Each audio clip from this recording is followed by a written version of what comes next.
Salam sejahtera bagi kita semua. Assalamualaikum warahmatullahi wabarakatuh. Shalom, Om Swastiastu, Namo Buddhaya, Salam Kebajikan. Selamat siang para peserta webinar yang sudah tergabung dalam Zoom meeting pada siang hari ini. Selamat datang di webinar Lintas Sekolah dan Daerah yang diselenggarakan oleh Kombel Bengkel Belajar Guru Inspirasi SMP Lokon Santo Nikolaus Tomohon berkolaborasi dengan Balai Penjamin Mutu Pendidikan BPMP Provinsi Sulawesi Utara, Dinas Pendidikan dan Kebudayaan Daerah Kota Tomohon, juga Balai Guru Penggerak BGP Sulawesi Utara. Puji Tuhan, karena berkat rahmat-Nya, sehingga kita semua dapat mengikuti webinar dengan tema pendidikan inklusif versus sekolah aman dalam keadaan yang sehat.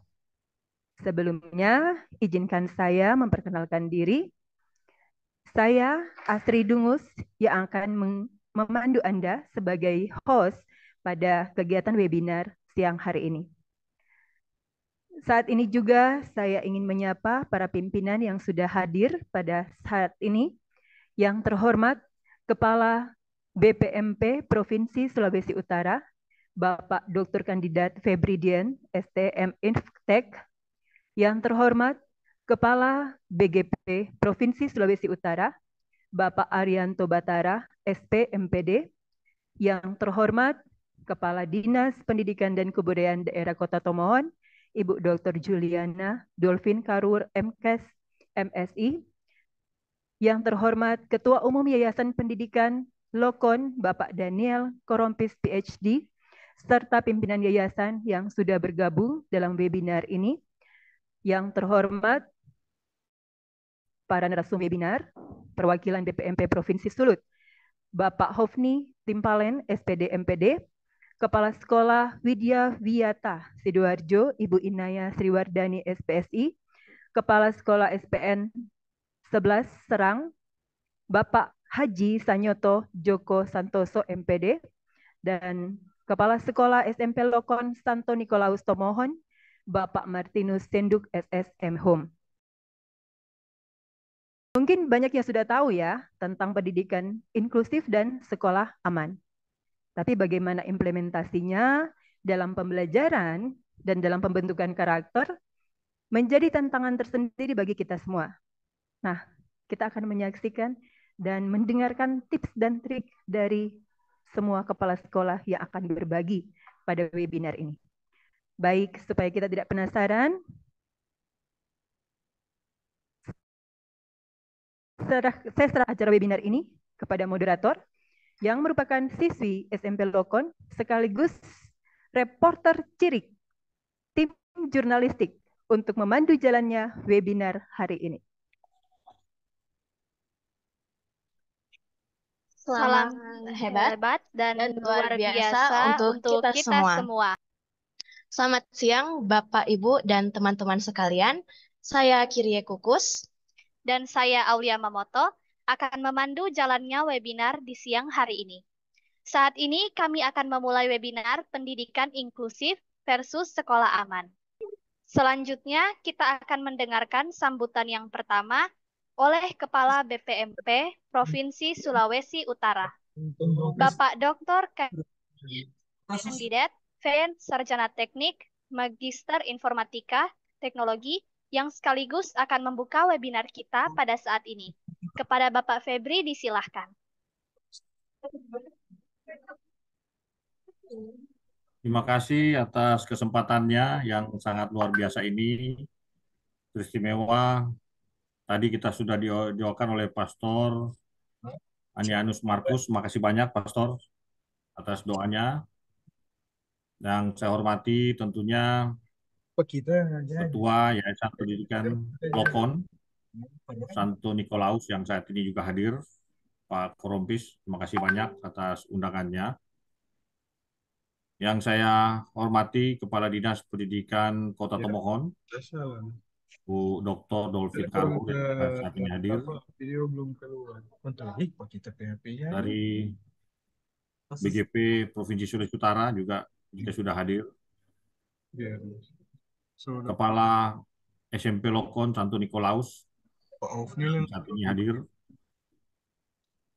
Juga hadir para narasumber yang nantinya akan menjadi narasumber yang sangat luar biasa. Ada beberapa daerah yang saya lihat dari Sidoarjo dan dari daerah yang lainnya. Ini luar biasa.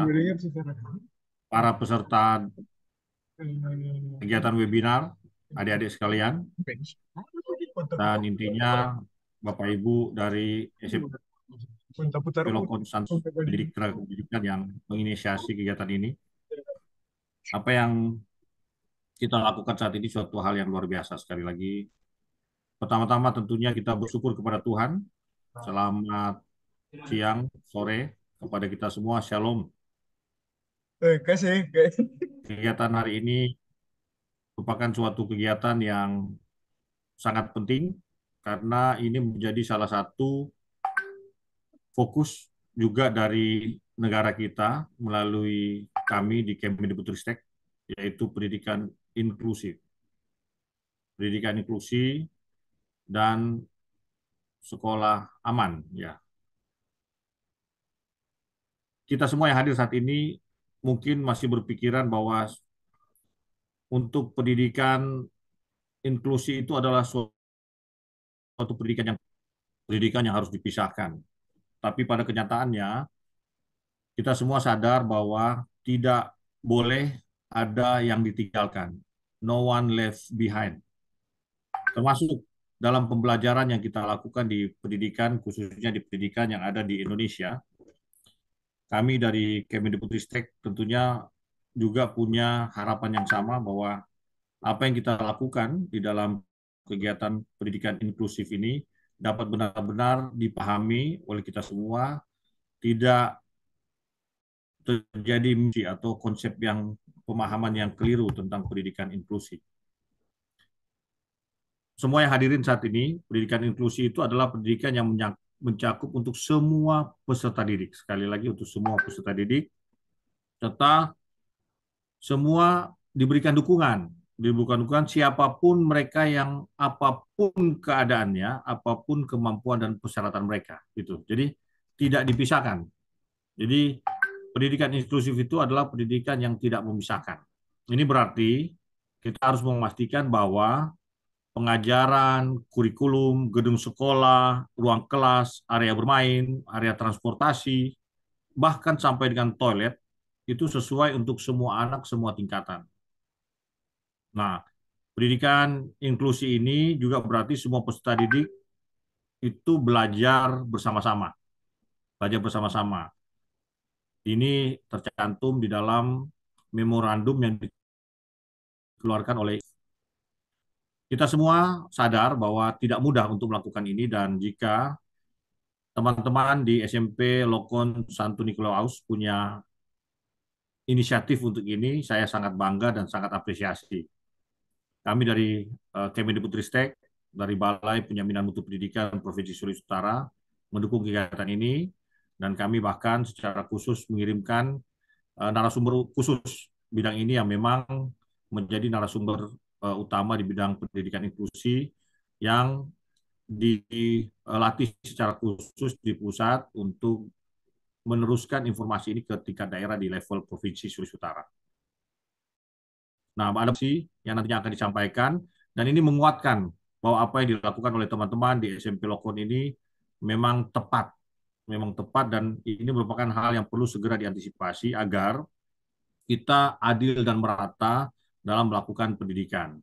Nah, memang sampai sejauh ini masih belum banyak daerah, khususnya di tingkat provinsi, yang membuat regulasi atau aturan yang mendukung kegiatan ini. Tetapi yakinlah dan percayalah bahwa dalam waktu dekat nanti, karena hal ini menjadi salah satu program prioritas dari Kemendikbudristek, dan Bapak Ibu, teman-teman semua, direktif kami adalah melakukan sosialisasi bahwa pendidikan inklusi itu bukan pendidikan yang dipisahkan, tetapi pendidikan yang sama dilakukan, yang disiapkan, tidak untuk dipisah-pisahkan. Dan tugas kami juga melakukan advokasi. Jadi selain advokasi, selain pendampingan yang kami lakukan, kami juga melakukan advokasi ke Pemda agar apa yang dilakukan seperti dilakukan oleh SMP Lokon ini dapat didukung oleh aturan atau regulasi dari Pemda, dukungan dari Pemda. Dan tentunya pendampingan dan pengawasan akan kami lakukan. Khusus buat SMP Lokon, karena kegiatan ini diinisiasi oleh SMP Lokon, saya sebagai Kepala BPMP Provinsi Sulawesi Utara menyatakan akan mendukung melakukan pendampingan khusus jika nantinya SMP Lokon melaksanakan kegiatan eh, pembelajaran inklusif ini. Saya dan teman-teman akan melakukan pendampingan dan biaya pendampingannya itu akan dibebankan oleh BPMP kepada BPMP Sulawesi Utara. Jadi teman-teman tinggal mengundang, kami akan melakukan pendampingan sehingga ini merupakan kerjasama. Jadi pada saat sekolah-sekolah, satuan pendidikan di Sulawesi Utara melaksanakan pendidikan inklusi, maka kami BPMP Sulawesi Utara akan melakukan pendampingan. Jadi itu salah satu imbalannya dalam tanda kutip supaya kita sama-sama bertanggung jawab atas kebijakan yang kita lakukan. Saya juga berharap jika setelah kegiatan ini eh, konsep kita tentang pendidikan inklusi tidak lagi dipisah-pisahkan, bahwa ada sekolah khusus untuk teman-teman, anak-anak yang berkebutuhan khusus, yang memerlukan syarat khusus, tetapi kita bersekolah bersama, melakukan pembelajaran bersama dengan menyiapkan tadi, baik kurikulumnya, baik ruang kelasnya, baik sarana prasarananya, bahkan sampai tadi saya sampaikan ke toiletnya sekalipun, akses transportasi, semuanya itu kita lakukan secara bersama-sama, kita lakukan juga secara eh, adil dan merata sehingga pendidikan inklusi di Sulawesi Utara, pendidikan inklusi di Kota Tomohon, pendidikan inklusi yang akan dilakukan di SMP Loko dapat berjalan dengan baik. Adik-adik juga nanti akan banyak berperan bersama-sama dengan adik-adik yang lainnya yang punya syarat-syarat khusus sehingga pembelajaran itu dilakukan bersama-sama dalam sebuah kelompok bersama dan tidak berbeda-beda. Contoh-contoh nantinya akan dilakukan, praktik baik akan diberikan oleh teman-teman kita yang ada di Sidoarjo dan DKI dan beberapa daerah lain mungkin yang diundang secara khusus dalam kegiatan ini akan menjadi bentuk nyata bahwa pendidikan inklusif itu bukan pendidikan yang dibedakan. Demikian dari saya berharap kegiatan ini dapat berlangsung dengan baik. Komitmen kami dari Kemendikbudristek, khususnya kami yang ada di Balai Penjaminan Mutu Pendidikan Provinsi Sulawesi Utara akan terus kami lakukan pendampingan serta advokasi kepada satuan-satuan pendidikan yang melakukan kegiatan inklusi, juga kepada pemerintah daerah yang berkomitmen untuk melaksanakan tugas-tugas mulia ini. Demikian dari saya, dan karena tadi saya didaulat untuk membuka kegiatan ini, atas perkenan kita semua yang hadir saat ini, atas rahmat Tuhan yang Maha Kuasa, maka kegiatan ini saya nyatakan dibuka secara resmi. Tuhan kiranya menyertai niat-niat baik kita, menyertai kita semua, memberi kesehatan, kekuatan kepada kita sesuai dengan bidang tugas kita masing-masing. Sampai jumpa, Tuhan selalu memberkati. Wassalamualaikum warahmatullahi wabarakatuh. Pakai Tuhan. Oh, Pak Kalwira. Terima kasih, saya kembalikan kepada Bu Asri. Baik, terima kasih kepada Bapak Febri atas sambutannya. Selanjutnya, kita akan mendengarkan sambutan yang kedua oleh Kepala Balai Guru Penggerak Provinsi Sulawesi Utara, Bapak Arianto Batara, SPMPD. Kepada Bapak Arianto, disilakan. Ya, selamat Bapak Ibu semua. Terima kasih kesempatan yang diberikan. Yang saya hormati Kepala Balai Penjaminan Mutu Pendidikan Provinsi Sulawesi Utara, Pak Febri, Bapak Ibu, penggerak komunitas, saya lupa namanya seperti itu. Bersyukur untuk sebuah event ini, saya pikir adalah dua topik yang sangat baik antara pendidikan inklusif dan sekolah aman. Ya, salam sejahtera buat kita semua. Assalamualaikum warahmatullahi wabarakatuh. Om Swastiastu, Namo Buddhaya, salam kebajikan, Rahayu. Sekali lagi terima kasih untuk kesempatan yang diberikan. Pada kesempatan ini ada dua bagian saja yang akan saya sampaikan. Pertama terkait dengan kegiatan ini yang digagas oleh komunitas belajar. Itu adalah aksi yang sangat baik. Seperti itu Bapak Ibu, karena sudah sering sekali kita mendengar bahwa sesungguhnya seorang guru kalau ingin mengajar seharusnya terus belajar. Dan guru yang tidak pernah belajar adalah guru yang seharusnya tidak belajar, tidak mengajar. Jadi pada dasarnya di sekolah itu bukanlah tempat untuk mengajar, tapi sekolah adalah tempat untuk belajar. Dan ini sudah dibuktikan oleh Bapak Ibu dalam komunitas ini untuk menempatkan pada posisi yang seharusnya bahwa guru itu adalah betul-betul seorang pembelajar sepanjang hayat. Nah, saya mengapresiasi Bapak Ibu semua yang terus punya semangat, ya, punya semangat untuk terus belajar.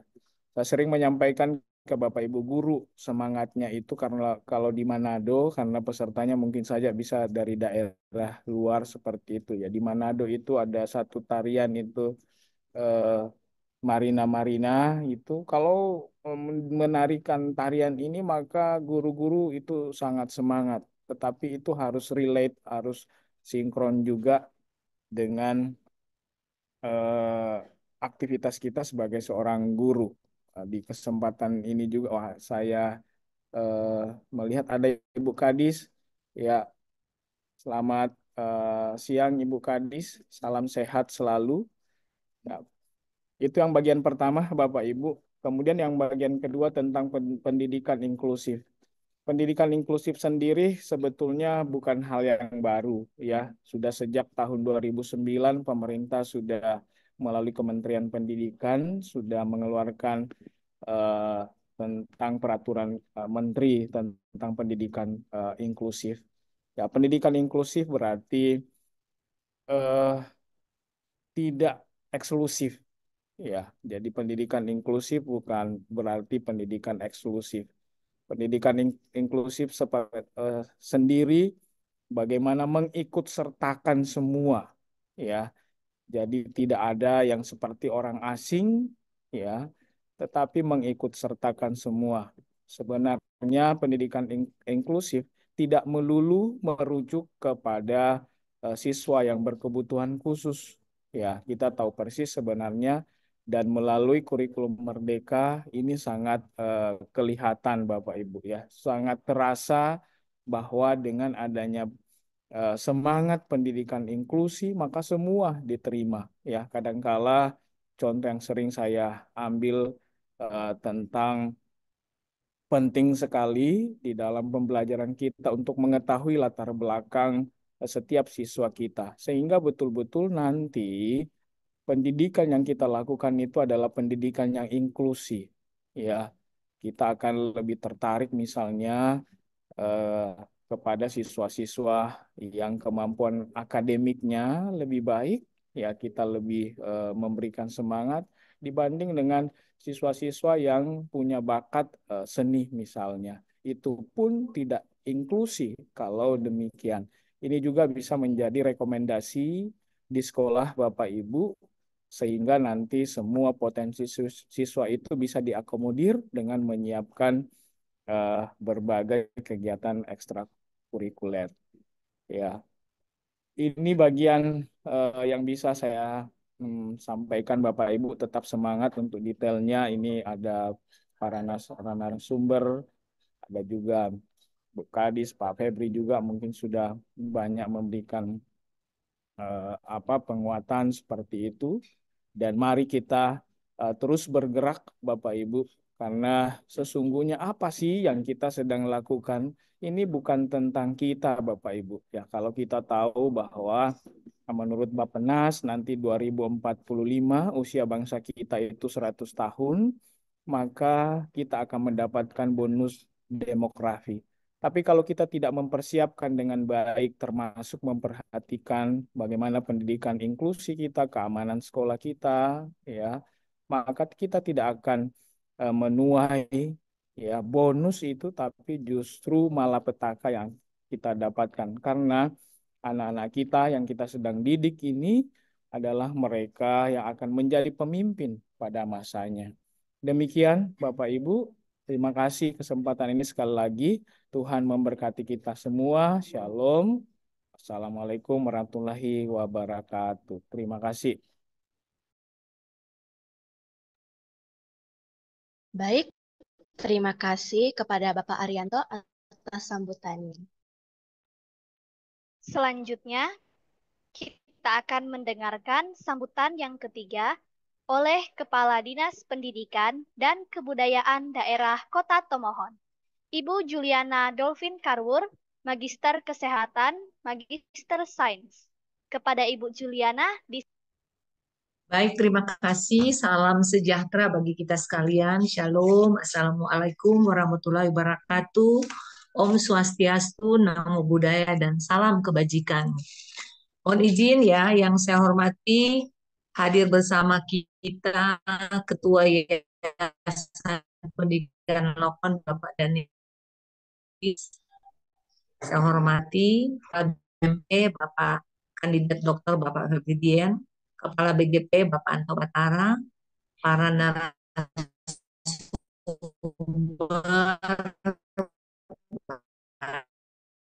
baik yang dari luar daerah, tapi yang dari pertama sebagai kepala dinas yang ada di Kota Tomohon, saya menyambut baik program ini. Ini hal berbagi praktek baik yang webikan oleh, jadi ini adalah Kombel BBG ya dari SMP Lokon. Terima kasih, saya menyambut baik karena juga sekolah SMP Lokon adalah sekolah dampingan saya sebagai fasilitator sekolah penggerak ya. Saya menyambut baik karena memang sekolah sedang digalakkan untuk bagaimana komunitas belajar itu hidup bertumbuh sehat ya.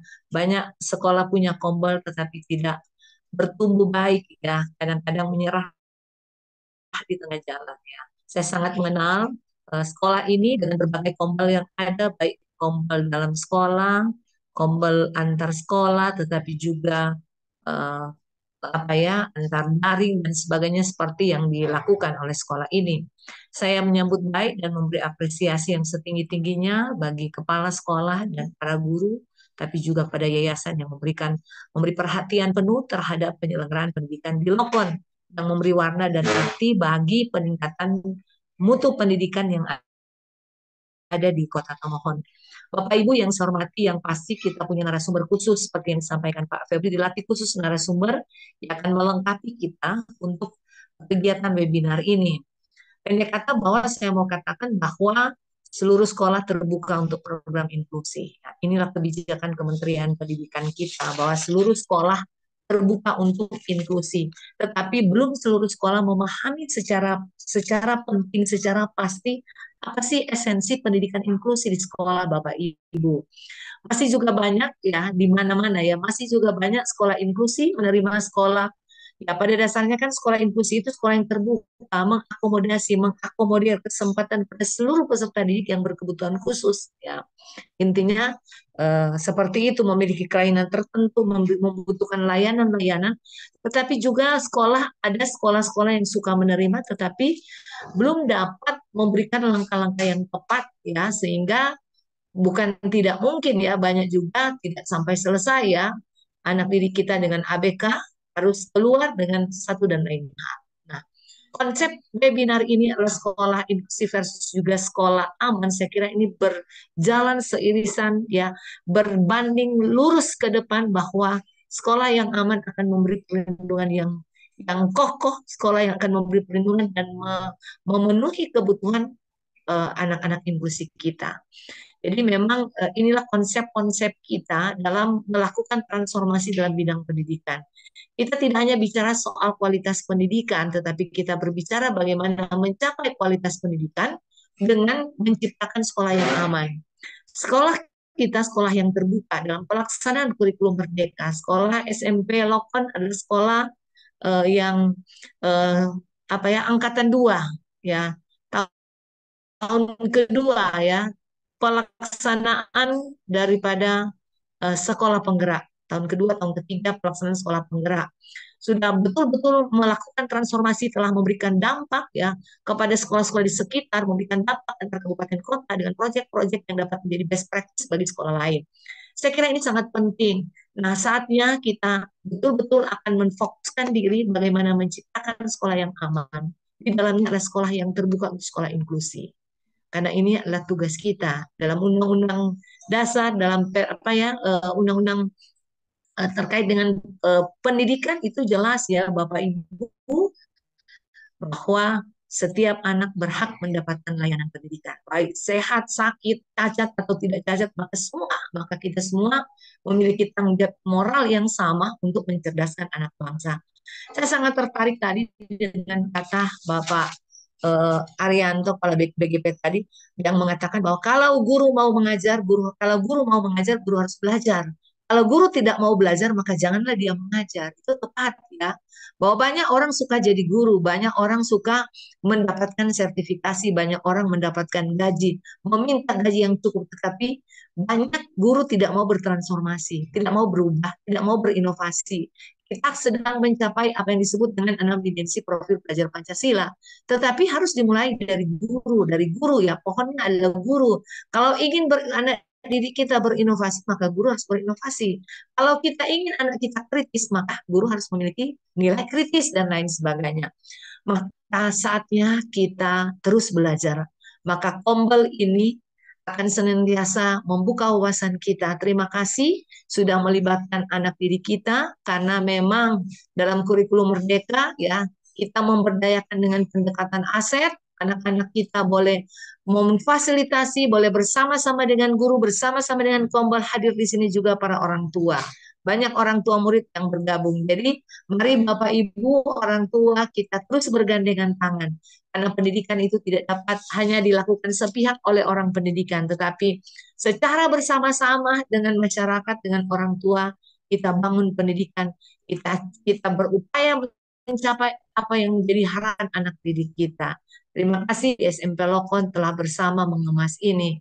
Kiranya Kombel ini akan tetap terus jaya, dan mungkin ke depan kita dengan tema yang berbeda, dengan apa ya, waktu yang berbeda, dengan kesempatan yang berbeda, tapi ini akan tetap terus dilakukan. Terima kasih Pak, secara khusus bagi BPMP ya yang memfasilitasi. Saya mohon maaf ya, memang kami sangat berharap untuk difasilitasi, tetapi untuk pelaksanaan Zoom ini, tetapi kami akhirnya di libur ada mengalami gangguan yang sangat besar ya di kantor kami, sehingga saya kira juga kita sama bergandengan tangan bersama. Terima kasih BPMP memberi perhatian. Saya mendengar tadi bagaimana akan melakukan pendampingan secara khusus bagi sekolah ini. Sekolah inilah sekolah yang sangat diperhitungkan di Kota Tomohon. Sekolah ini sekolah yang memberi dampak yang besar bagi masyarakat Kota Tomohon. Karena itu juga terima kasih BPMP, terima kasih BGP yang selalu mendampingi sekolah-sekolah kami. Karena saya sebagai kepala dinas tentunya bangga memiliki UPT kementerian yang memberi perhatian. Juga tidak kalah juga saya secara hormat bagi Pak Daniel ya sebagai Ketua Yayasan Pendidikan Lokon. Mari senantiasa saya menyampaikan hormat dan terima kasih. Terima kasih Bapak Ibu, mari kita tetap semangat untuk melakukan transformasi di pendidikan ya, dimanapun kita berada, di Tomohon, di Sulawesi Utara, di luar daerah, saya lihat ada Kalimantan, ada Pulau Jawa dan lain sebagainya, ada dari Ambon, kita bergandengan tangan bersama. Kalau bukan kita, siapa lagi? Kalau bukan sekarang, kapan lagi? Ini saatnya kita berkolaborasi. Terima kasih, Tuhan berkati kita sekalian. Tuhan Upaka Gawiran. Baik, terima kasih kepada Ibu Juliana atas sambutannya. Selanjutnya, kita akan mendengarkan sambutan yang keempat oleh Ketua Umum Yayasan Pendidikan Lokon, Bapak Daniel Korompis, PhD. Kepada Bapak Daniel, disilahkan.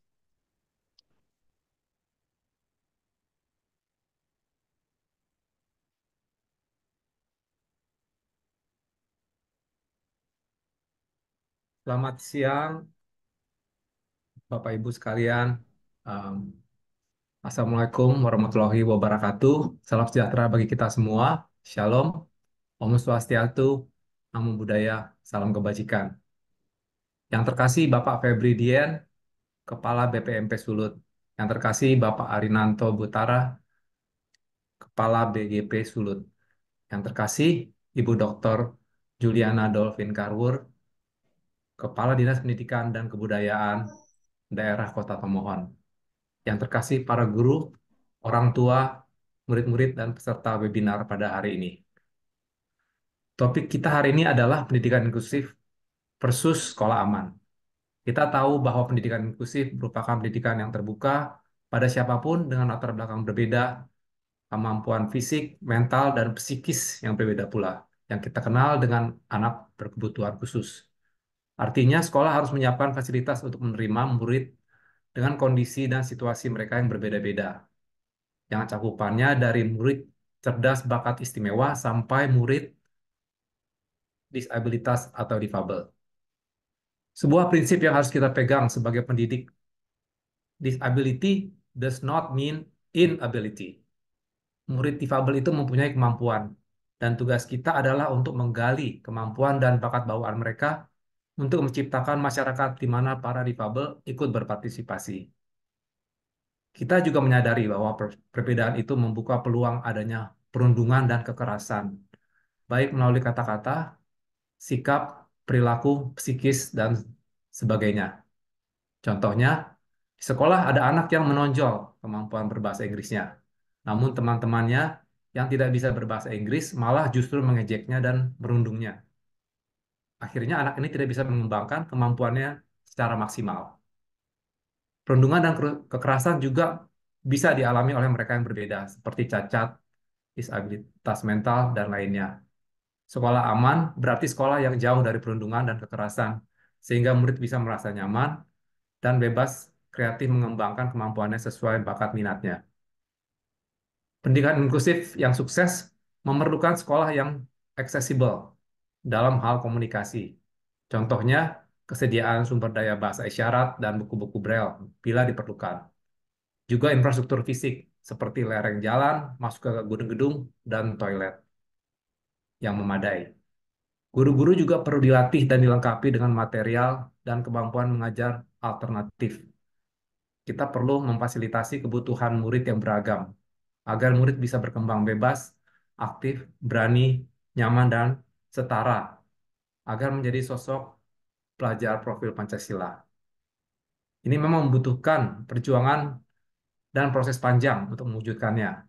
Juga komitmen dalam bentuk sumber daya dan biaya yang terpisah ya dari pendidikan eh, sebelumnya. Perlu kita sadari juga bahwa ketersediaan sistem pendidikan inklusif ini membawa manfaat bagi semua siswa, tidak hanya mereka yang difabel. Guru-guru akan dilatih untuk membantu para murid belajar sesuai ritme, kemampuan masing-masing. Hal ini akan memaksimalkan penyerapan materi. Para siswa juga akan lebih peka akan perbedaan, dan ini akan membentuk masyarakat yang lebih inklusif, akomodatif, dan toleran. Lalu bagaimana kita menciptakan sekolah aman yang kita dambakan? Bagaimana peran guru, orang tua, pemerintah, dan stakeholder dalam pendidikan inklusif ini? Nah, inilah yang para narasumber kita yang luar biasa, yang diundang dari berbagai daerah dengan segudang wawasan akan berbagi pengalaman dan praktek baiknya atau best practice tentang hal ini. Jadi silakan eh, saya mengundang semua untuk ikut terus mengikuti webinar yang diselenggarakan oleh kami semua, yaitu Komunitas Belajar BBG SMP Lokon, BPMP Sulut, BGP Sulut, dan juga Dinas Pendidikan dan Kebudayaan Kota Tomohon. Harapan kami sebagai pimpinan Yayasan Pendidikan Lokon, kegiatan webinar ini bisa menginspirasi semua orang untuk terus meningkatkan mutu pendidikan masa kita menuju transformasi pendidikan yang lebih baik. Semoga kolaborasi antar lembaga ini juga bisa dilanjutkan untuk menciptakan dunia pendidikan yang maju, unggul, dan berkarakter. Akhirnya saya ingin mengutip kata bijak dari Aristotle ya. Mendidik pikiran tanpa mendidik hati adalah bukan pendidikan sama sekali. Kita terlalu sering memberikan generasi muda kita rangkaian bunga, di mana kita seharusnya mengajarkan mereka bagaimana menumbuhkan tanaman mereka sendiri. Selamat, sekali lagi saya ucapkan selamat datang bagi semua. Selamat siang. Baik, terima kasih kepada Bapak Daniel atas sambutannya. Bapak, Ibu, teman-teman, saat ini kita akan masuk pada acara selanjutnya, yaitu sesi materi 1 yang akan disampaikan oleh narasumber pertama kita, perwakilan Balai Penjamin Mutu Pendidikan Provinsi Sulawesi Utara, Bapak Hofni Timpalen, Sarjana Pendidikan, Magister Pendidikan. Selamat siang, Pak. Bapak Hofni Timpalen, Sarjana Pendidikan, Magister Pendidikan, pernah menjabat sebagai guru SLBA atau tunanetra, Bartemeus Manado, tahun 2000 sampai 2004. Pernah menjadi guru pembimbing khusus di SMP Negeri 8 Manado atau Sekolah Terpadu tahun 2001 sampai 2003. Sebagai Widya Iswara LPMP Sulut tahun 2006 sampai 2021 dan sekarang menjabat sebagai Widya Prada BPMP Sulut sejak tahun 2021. Bapak, Ibu, dan teman-teman, kita akan mendengarkan materi pertama dari narasumber kita. Kepada Bapak Hofni disilahkan. Waktu penyampaian materi 20 menit. Oke, terima kasih Adit Aulia atas kesempatan yang diberikan. Selamat siang Bapak Ibu. Salam sejahtera bagi kita semua. Assalamualaikum warahmatullahi wabarakatuh. Salam sehat dan salam kenal untuk Bapak Ibu yang hadir pada kesempatan di siang hari ini. Pertama-tama saya ingin mengapresiasi untuk Kombel SMP Lokon yang sudah menginisiasi kegiatan ini. Dan ini merupakan Kombel pertama yang mengangkat tema tentang pendidikan inklusif versus sekolah aman. Ya. Oke, Bapak Ibu, karena waktu saya ini hanya 20 menit, ini saya akan memaksimalkan waktu yang ada untuk menyajikan materi yang sudah diberikan kepada kami untuk disampaikan. Dan izin, suara saya bisa kedengaran bagus ini? Host? Bisa, Pak. Saya? Bisa, Pak. Nanti untuk share screen-nya apakah dari saya atau dari panitia? Dari tim panitia BPMP, Pak. Oh ya, oke. Pak Rehan, silakan. Oke. Bapak Ibu, ketika kita mendengar tentang pendidikan inklusif dan sekolah aman, ini sebenarnya mau dikatakan baru juga tidak, mau dikatakan lama juga, ini tidak juga. Nah, ini sedikit tadi sudah disinggung oleh Pak Kepala BPMP Provinsi Sulawesi Utara, Pak Kepala BGP, Bu Kadis Temohon, dan Pak Daniel selaku Ketua Yayasan Lokon ini sudah sedikit menyinggung terkait dengan pendidikan inklusif dan sekolah aman. Ada satu kalimat yang disampaikan oleh Bu Kadis tadi terkait dengan dua kata ini, inklusif dan aman ini saling beririsan. Itu betul sekali. Dan pendidikan inklusif dan sekolah aman itu seperti apa sih? Seperti apa di dalam penerapan di sekolah. Nah, oleh karena itu, saya akan memberikan beberapa materi terkait dengan kedua topik tersebut. Saya lanjut, Pak Rehan. Oke, Bapak Ibu, mari kita lihat dua gambar yang ada di layar.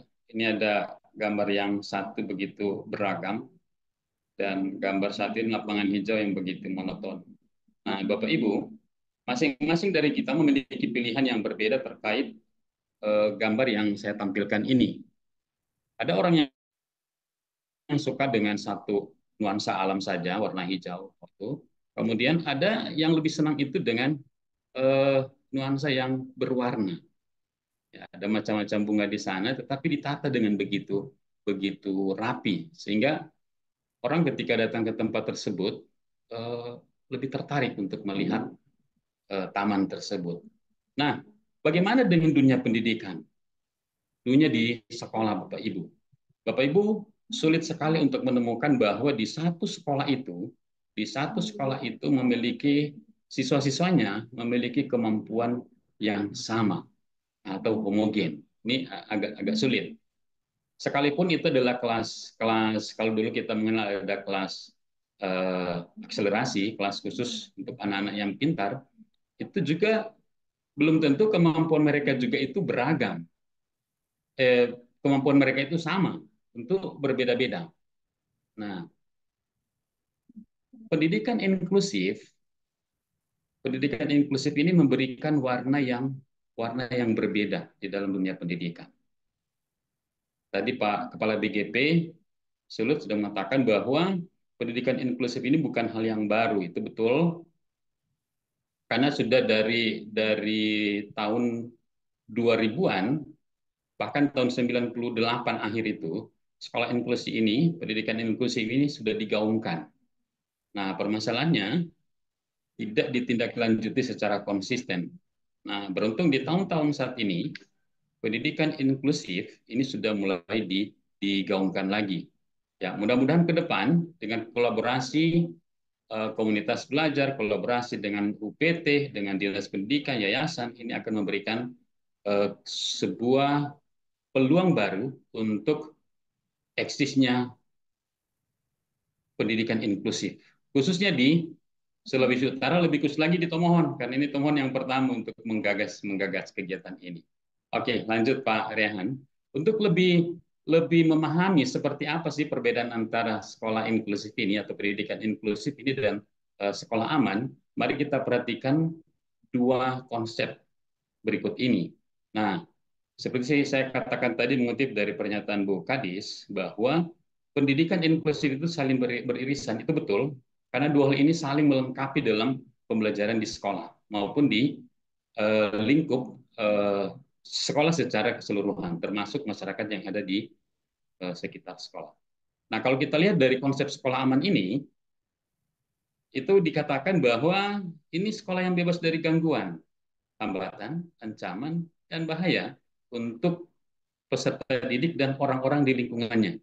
Orang-orang di lingkungannya dalam artian termasuk guru yang ada di sekolah, termasuk orang tua. Ini masuk di terhindar dari gangguan, hambatan, ataupun ancaman, masuk bahaya. Nah, sekolah yang aman ini mendukung pembelajaran yang inklusif. Nah, ini yang tadi bahwa ini saling melengkapi. Sekolah yang aman itu tentu adalah sekolah yang inklusif. Nah, konsep inklusif ini tadi sudah disampaikan oleh Pak Febri, Pak Arianto, Bu Kadis, dengan Pak Ketua Yayasan, itu sudah mengatakan tentang konsep-konsep pendidikan inklusif. Nah, mari kita lihat lagi konsep pendidikan inklusif untuk kita padankan dengan sekolah aman. Pakai ini bersinggungan. Kalau sekolah aman tadi sudah menyinggung juga tentang inklusif. Nah, pendidikan inklusif ini adalah sistem pendidikan yang mencakup semua peserta didik. Semua. Kalau dia semua, seperti yang dikatakan oleh beberapa narasumber sebelumnya, itu tidak dibatasi hanya anak-anak yang tidak memiliki kebutuhan atau kekhususan tertentu. Tapi di sini dikatakan semua peserta didik termasuk anak-anak dengan disabilitas. Pendidikan inklusif tidak hanya memfokuskan pada anak-anak disabilitas, tetapi juga lebih konteks yang lebih luas lagi adalah perbedaan ras, agama, suku, budaya, itu juga masuk dalam konteks inklusivitas. Nah, pendidikan inklusif ini adalah sistem pendidikan yang mencakup semua peserta didik dan menyambut serta mendukung mereka untuk belajar. Siapapun mereka dan apapun kemampuan atau persyaratan mereka. Ya, karena saat ini karena sedang digaungkan tentang pendidikan inklusif dan semua sekolah pada dasarnya adalah sekolah inklusif. Karena kan semua anak itu berbeda. Anak-anak itu unik. Nah, kemudian dari konsep tersebut memastikan bahwa pengajaran, kemudian kurikulum, gedung sekolah, ruang kelas, area bermain, transportasi, toilet itu disesuaikan untuk semua anak di semua tingkatan. Nah, kalau kita akan belajar lebih jauh tentang anak disabilitas, itu banyak ragamnya. banyak ragamnya. Saya tidak menampilkan jenis seragam dari anak disabilitas di saat ini karena keterbatasan waktu. Nah, tapi saya akan menjelaskan singkat terkait dengan apa saja sih anak-anak yang berkebutuhan khusus. Jadi ada banyak macamnya untuk anak-anak berkebutuhan khusus. Istilah lain yang digunakan oleh sekolah adalah anak istimewa. Kalau istilah dulu adalah siswa dengan kebutuhan khusus. Lebih lama lagi istilahnya adalah anak cacat, tetapi itu tidak digunakan lagi karena itu membuat diskriminasi bagi anak-anak untuk yang berkebutuhan khusus. Nah, anak-anak berkebutuhan khusus atau disabilitas itu ada tunanetra, itu anak-anak yang mengalami gangguan penglihatan. Kemudian ada anak tunarungu, anak-anak yang mengalami gangguan pendengaran. Kemudian ada anak tunagrahita, itu anak-anak yang mengalami hambatan dalam hal intelektual. Kemudian ada tunadaksa dalam hal kecacatan tubuh. Kemudian ada tunalaras yang gangguan perilaku. Ada autis yang lagi tren lagi sekarang autis. Kemudian ada juga anak yang tunaganda. Anak yang tunaganda itu lebih dari satu jenis hambatan. Contohnya dia memiliki hambatan dalam hal melihat, tapi juga dalam hal mendengar juga memiliki hambatan, atau dalam hal fisik. Ya, itu ada banyak macam untuk pengenalan tentang anak disabilitas dan cara penanganannya di sekolah inklusif. Nanti ke depan mungkin saya mengusulkan untuk SMP Lokon bisa untuk membuat kombel juga webinar seperti ini terkait dengan cara penanganan anak-anak berkebutuhan khusus yang ada di sekolah, khususnya ya, identifikasi anak-anak yang ada di sekolah terlebih dahulu. Karena tidak semua anak-anak yang berkebutuhan khusus yang saya sebutkan tadi itu ada juga di masing-masing sekolah Bapak Ibu dimanapun Bapak Ibu bertugas. Nah, termasuk kurikulumnya. Gedung sekolahnya ini untuk anak-anak dengan disabilitas tertentu ini butuh disesuaikan dengan kondisinya.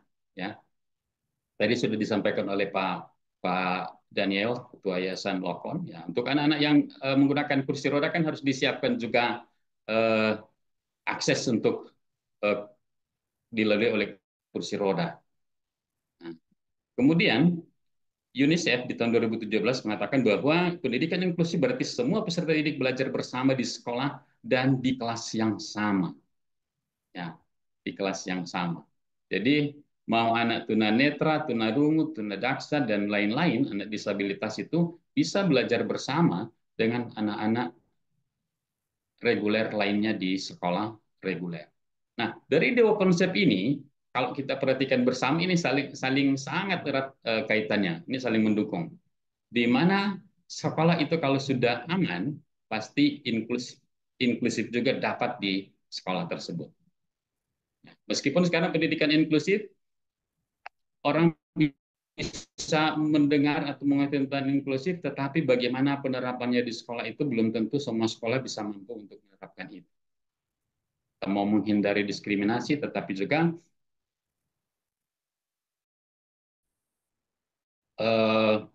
perlakuan diskriminasi itu bisa kita pungkiri. Oke, lanjut Pak Rehan.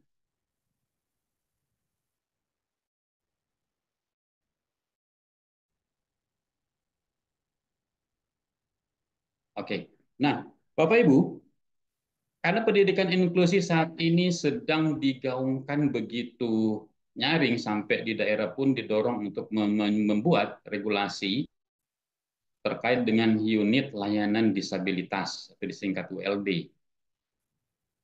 Nah, karena untuk mendukung apa? Pendidikan inklusif.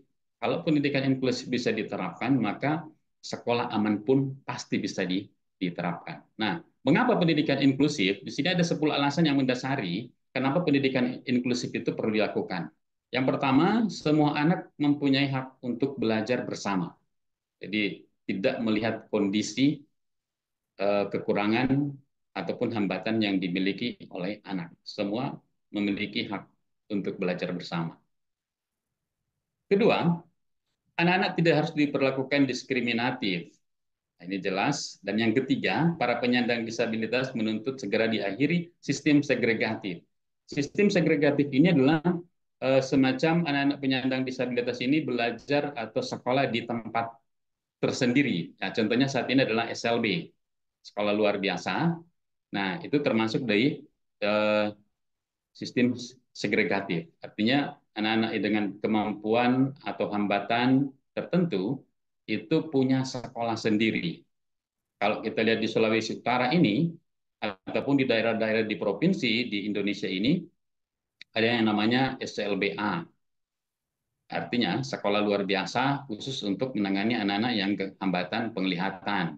Ada SLBB di Tomohon itu ada SLBB, ada SLBC, sudah ada beberapa SLB yang ada di Tomohon itu. Nah, itu sistemnya adalah sistem segregatif.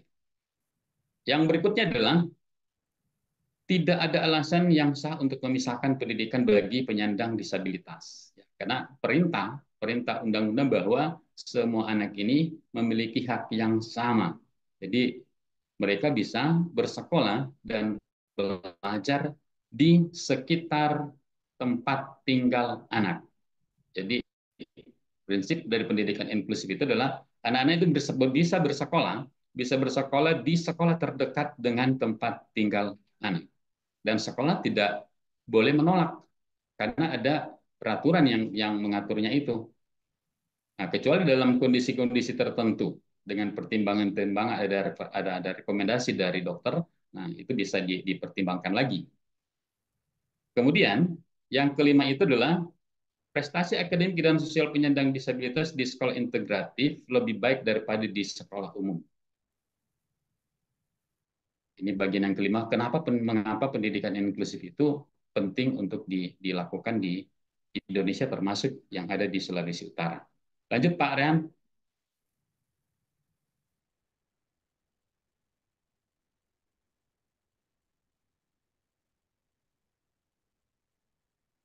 Nah, Pak Rehan, ya oke.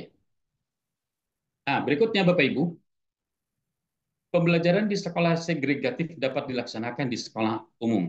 Nah, di awal-awal pemberlakuan sekolah inklusi, dulunya namanya bukan sekolah inklusif, namanya adalah sekolah terpadu atau integratif, ya, di mana anak-anak anak-anak dengan kondisi disabilitas itu bisa bersekolah di sekolah reguler. Tetapi sistemnya adalah mereka ada yang disiapkan ruangan tersendiri untuk belajar dan diajarkan oleh guru dari SLB, dan ada juga mereka belajar di kelas yang sama dengan anak-anak reguler dan diajarkan oleh guru reguler serta didampingi oleh guru pembimbing khusus atau guru dari SLB. Nah, kemudian yang ketujuh, lebih efisien dalam penggunaan sumber belajar. Di SLB itu terbatas sumber belajarnya. Jadi kalau masuk ke pendidikan inklusif atau ke sekolah inklusif kan sumber belajarnya itu lebih banyak.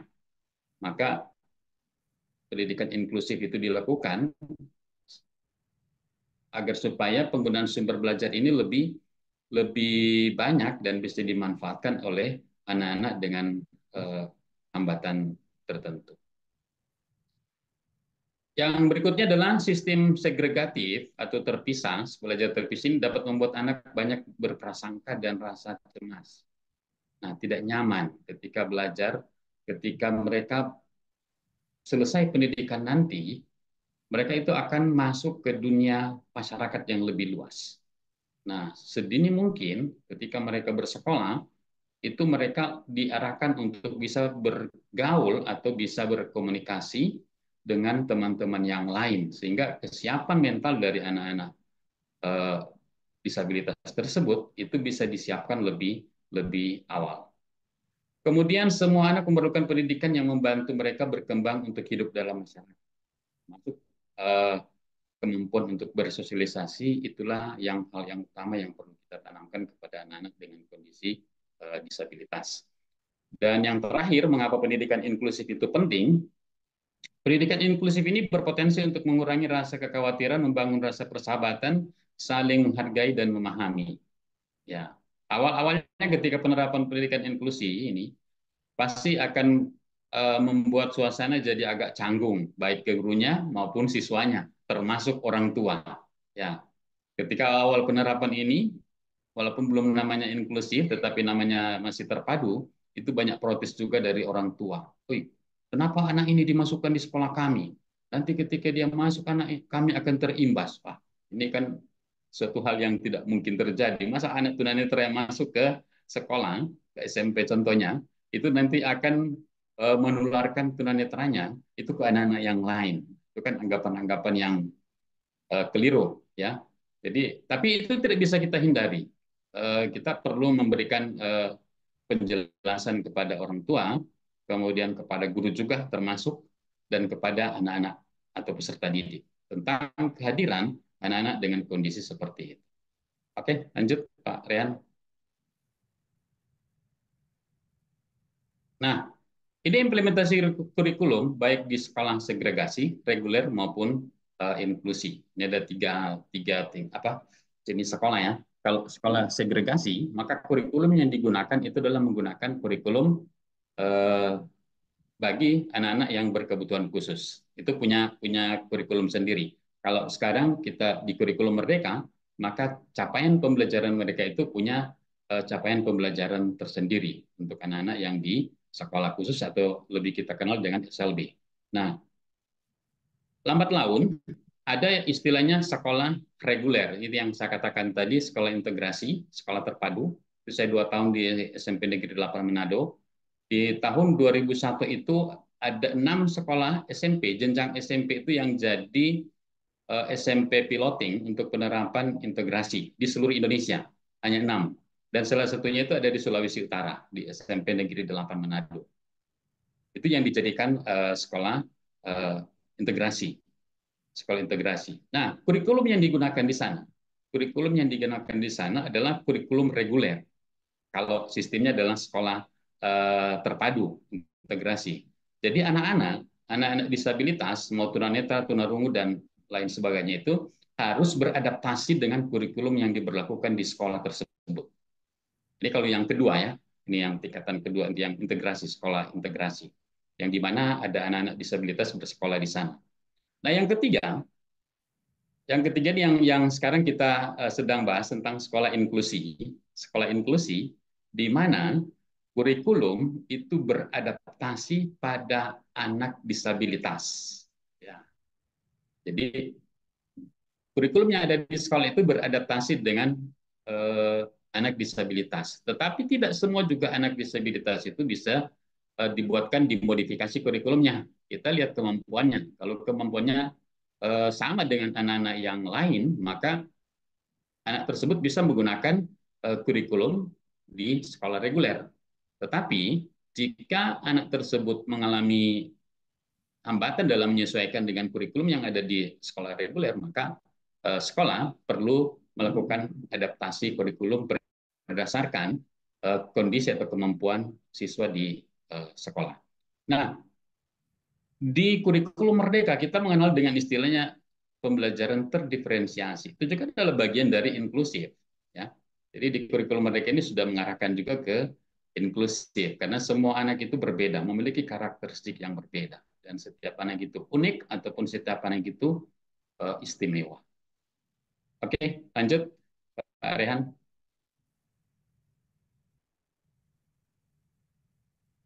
Nah, ini elemen pendidikan inklusif mengakomodasi semua peserta didik, kemudian pembelajaran berpusat pada peserta didik, menghargai dan menerima perbedaan yang beragam, kemudian sistem kurikulum cara media lingkungan diadaptasi terhadap anak, karena media yang digunakan bagi anak tunanetra yang mengalami gangguan penglihatan ataupun bagi anak yang mengalami gangguan pendengaran itu akan berbeda untuk media pembelajaran yang digunakan, termasuk lingkungan yang nantinya akan mereka akses. Kemudian terdapat aksesibilitas, ini penting. Kemudian guru bekerja dalam tim, apalagi ini tantangan tersendiri ketika kita menerima anak-anak dengan kondisi tersebut. Tantangan saat ini adalah terbatasnya guru pendamping dan dengan latar belakang sarjana pendidikan luar biasa yang nantinya akan mendampingi sekolah inklusif dalam menangani anak-anak dengan kondisi tertentu. Ini masih jadi tantangan sampai saat ini. Tetapi kami meyakini bahwa ini bisa dilalui oleh sekolah-sekolah karena prinsipnya seperti kata Pak Arianto tadi, guru itu harus belajar ketika mau mengajar. Ya. Kemudian perlu pelibatan orang tua. Anak-anak dengan kondisi tertentu kita perlu komunikasi dan melibatkan orang tua secara intensif karena orang tua yang tahu betul kondisi anak-anaknya sendiri. Nah, itu perlu kita komunikasikan secara berkelanjutan dan pendampingan orang tua juga itu perlu kita tingkatkan. Lanjut Pak Aryan. Nah, prinsipnya dalam pendidikan inklusif yang pertama hadirkan mereka dulu di sekolah. Itu yang pertama, hadir. Kenapa mereka hadir? Karena ini untuk mengurangi kecemasan mereka ketika mereka terjun nanti di masyarakat ataupun di kelompok yang lebih luas, itu mereka dilatih dulu di sekolah reguler. Jadi mereka hadir dulu di sekolah reguler sehingga bisa berbaur dengan anak-anak yang lain. Kemudian diterima. Ketika mereka hadir, nah kita belajar untuk mereka bisa menerima keberadaan siswa reguler dan siswa reguler juga bisa menerima keberadaan mereka. Nah, ini perlu dibangun.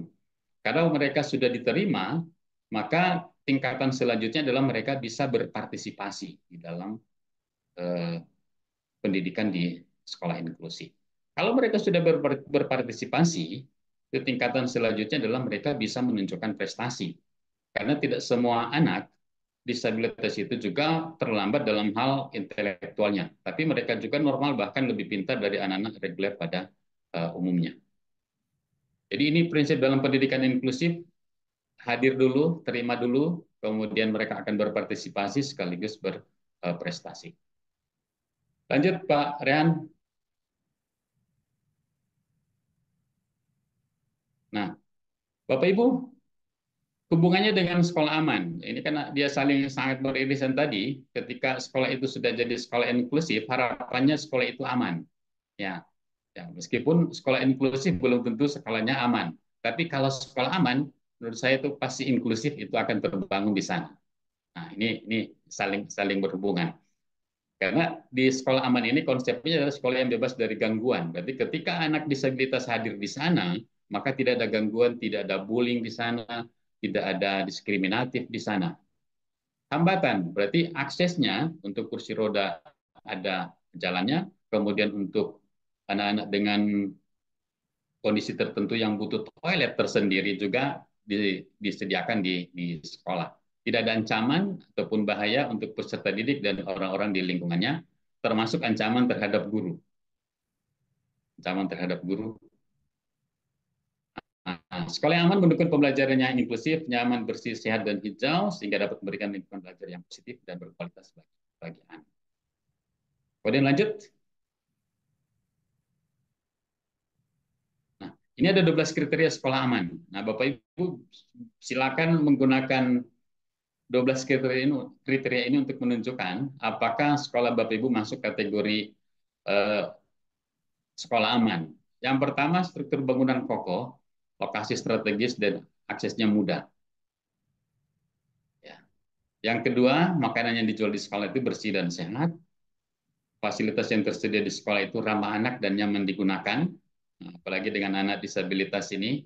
Kemudian lingkungan sekolah nyaman, bersih, tidak bising, udara segar, pencahayaan cukup, fasilitas belajar ini cukup, sarana prasarana pendukung tersedia yang bisa digunakan di sekolah. Bukan hanya untuk anak-anak reguler saja, tetapi anak-anak disabilitas ketika mereka diterima contohnya di SMP Lokon, anak-anak tersebut bisa menggunakan juga sarana prasarana yang ada di SMP Lokon. Lanjut Pak Rian. Nah, bagian yang selanjutnya masih dari 12 kriteria ini adalah aman dari perundungan. Aman dari perundungan, sentimen sara, hingga tindak kriminal. Nah, untuk mendukung ini, pemerintah sudah mengeluarkan peraturan terkait dengan tim pencegahan dan penanggulangan tindak kekerasan di sekolah. Ya, mungkin salah satunya adalah SMP Lokon ini sudah membuat tim pencegahan dan penanggulangan tindak kekerasan (TPPK). Nih, dibuatkan tim di masing-masing sekolah itu sudah dibuatkan SK tim TTPK.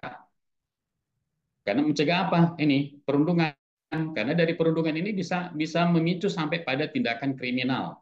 Perundungan yang dulu itu kalau orang Manado bilang cuma baku gara, baku sedu, dan hal yang sampai terbawa dari saya masih kecil sampai saat ini adalah menyebutkan nama orang tua saja bisa menimbulkan perkelahian antar siswa. Itu hanya menyebutkan nama orang tua.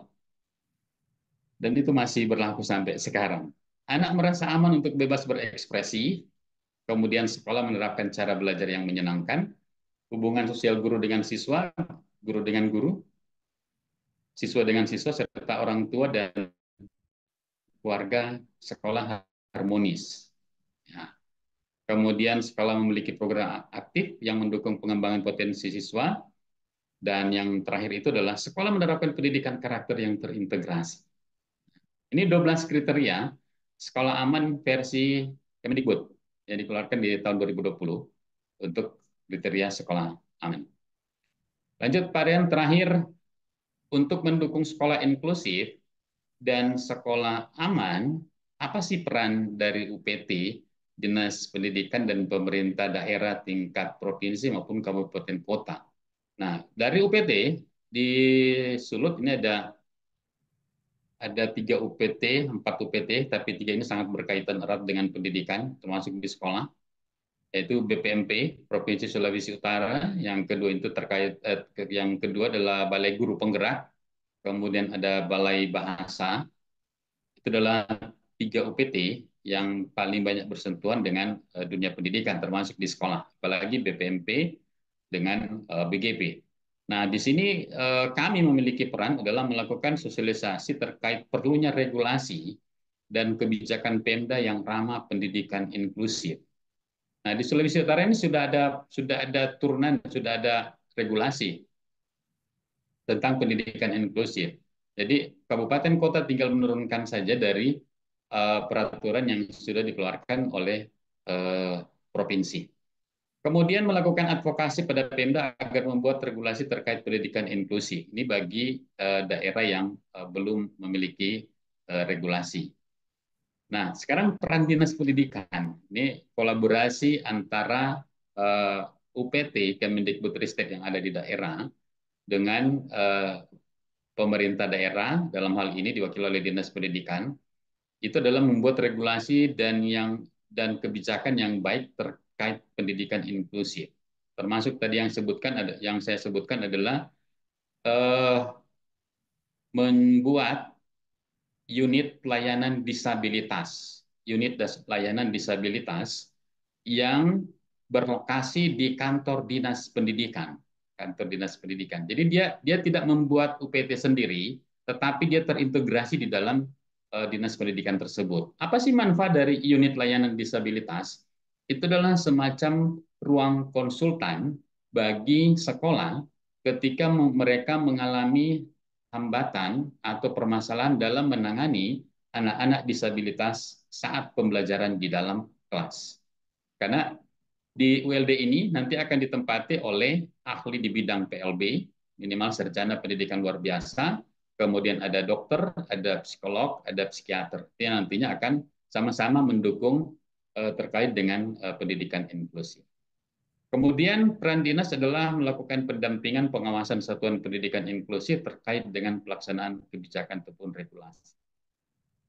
Jadi harapannya sekolah ke depan tidak ada lagi yang menolak anak-anak dengan kondisi tertentu untuk belajar di sekolah Bapak Ibu. Karena ini sudah diatur di dalam regulasi yang berlaku secara nasional di Indonesia. Terakhir Pak Rehan. Nah, ini yang terakhir ini. Sebelum terima kasih ini ada. Ini saya kutip dari paparan yang sudah ada. Ini tangan terbuka sambut keberagaman. Harapannya Bapak Ibu di sekolah akan menyambut semua keberagaman dan ilmu serta pengetahuan tak kenal batasan. Belajarlah dengan saling menghargai, inklusivitas pendidikan menjadi kebahagiaan sejati. Guru dan murid bersatu dalam perjalanan membangun harapan bagi setiap insan. Teguhkanlah semangat inklusi sejati, pendidikan inklusif, berkat yang abadi. Kami menyadari bahwa Bapak Ibu guru ketika menghadapi anak-anak dengan kondisi tertentu akan merasa itu menjadi sebuah beban. Tetapi kami meyakini bahwa setiap guru memiliki semangat yang tak kenal mundur untuk menangani setiap anak apapun kondisinya. Jadi Bapak Ibu tetap semangat, jadi tetap melayani sebagai guru bangsa untuk menghasilkan juga anak-anak bangsa yang cerdas yang bisa bersaing di masa yang akan datang. Demikian untuk paparan yang bisa saya berikan. Nanti kita akan lebih berkembang ketika ada pertanyaan-pertanyaan sebentar, karena kita dibatasi oleh waktu yang ada. Terima kasih. Kami kembalikan kepada moderator. Demikianlah penyampaian materi yang sangat menarik dari Bapak Hofni. Kita berikan emoji tepuk tangan yang meriah.